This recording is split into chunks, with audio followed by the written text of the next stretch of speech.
నిజామాబాద్ జిల్లా బోధనపట్నంలోని private function హాల్లో నియోజకవర్గ కార్యకర్తల ఆత్మీయ సమ్మేళన కార్యక్రమానికి ఎమ్మెల్యే సుదర్శన్ రెడ్డి ఆధ్వర్యంలో జిల్లా అధ్యక్షులు మోహన్ రెడ్డి అధ్యక్షతన ఏర్పాటు చేయడం జరిగింది. ఈ కార్యక్రమానికి ముఖ్య అతిథిగా కాంగ్రెస్ పార్టీ నిజామాబాద్ పార్లమెంట్ అభ్యర్థి జీవన్ రెడ్డి హాజరయ్యారు. ఈ సందర్భంగా వారు మాట్లాడుతూ గత 10 సంవత్సరాలు రాష్ట్రంలో బీఆర్ఎస్ పార్టీ కేసీఆర్ కేంద్రంలో నరేంద్ర మోడీ పాలించి 100 సంవత్సరాల వెనక్కి తీసుకెళ్లారని, ప్రజలకు ఎలాంటి అభివృద్ధి పనులు కానీ, నిరుద్యోగులకు ఉద్యోగ భద్రత లాంటివి కానీ చేయలేదని, ప్రజాగళాన్ని పార్లమెంటు పిలిపించే దాఖలాలు లేవని, అత్యధిక మెజార్టీతో తనను గెలిపిస్తే పార్లమెంట్ పరిధి నుంచి కాకుండా యావత్ రాష్ట్ర తరపున రాష్ట్ర అభివృద్ధి కొరకు తన గళాన్ని వినిపిస్తానని తెలిపారు. ఈ కార్యక్రమంలో కాంగ్రెస్ జిల్లా, పట్టణ, మండల, గ్రామ స్థాయి ప్రముఖులు, నాయకులు, కార్యకర్తలు పాల్గొన్నారు.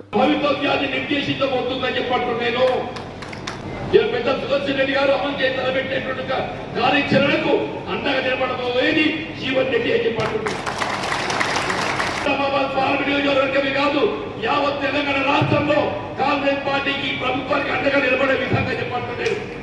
రాష్ట్ర ప్రభుత్వ హక్కులు కాపాడబడే విధంగా రాష్ట్ర ప్రభుత్వ ప్రతినిధిగా కేంద్రానికి వార్తీగా చెప్పంటున్నాను. రాష్ట్రంలో హక్కుల సాధన కొరకు పోరాటం చేయబోయేది ఈ జీవన్ రెడ్డి అని చెప్పండి. నేను అడుగుతున్న అరవింద్, 5 సంవత్సరాలే ఒక్కనాడు పార్లమెంట్ గెలిపించినావే. శాసనాధికారులు తీయండి, శాసనమండలి అధికారులు తీయండి. ప్రశ్నించే గొంతు కంటే తెలంగాణ రాష్ట్రం ఒకే ఒక గొంతుగా జీవన్ రెడ్డి గొంతుగా చెప్పట్లేదు.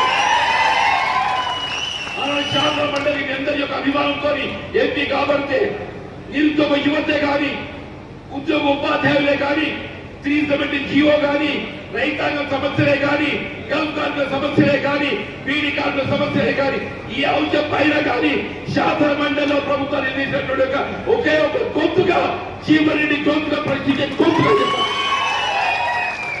పార్లమెంట్ లో నిజామాబాద్ గళాన్ని వినిపించబోయేది.